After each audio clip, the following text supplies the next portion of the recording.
kahit ano lang siguro, mga sayang yan. Meron man ako dating yung 2000, bago pala ko nun, binigay rin sa akin yung Dodge Caravan na sports. oo.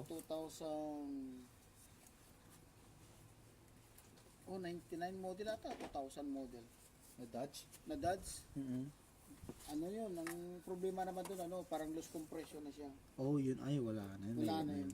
Pag ganun Pinadjunk ko rin yan. ipadjak ko kasi mas malaki lang gastos doon. Oo nga. Meron binibigay sa akin 1999 na Dodge. Oo. Pinunta rito, ay umandar, pinato. Nung napa-under na, nako, ang dami ko nang nakitang sabi ko, Minsan, matanda. Nahinayang tayo pero pag yung gastos, mas malaki yung gastos Kaya minsan not worth it na Yung civic na yun, binili ng pamangkin ko ng 1,000. May nakabili siya ng kotse.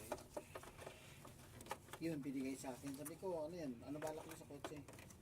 Dito, ano ko lang to? Junk ko lang. Sige, akin na yan. Oo. Ay, drive ko pa siya ng ilang buwan.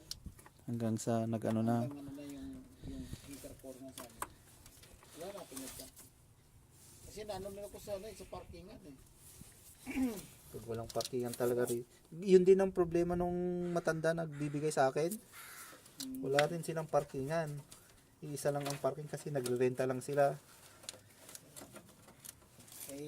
Diyan pa kami nakatira natin sa 57. In between Marine and Knights and Fraser, 57. Ito na ito. Akala ko siya chainsaw wheel. Doon. Oo. Na-meet ko yun nung pumunta ko ng Lord ko. Bumili ko ng pyesa. Bumili rin siya.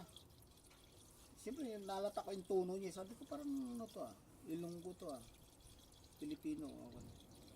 Okay Pilipino ka.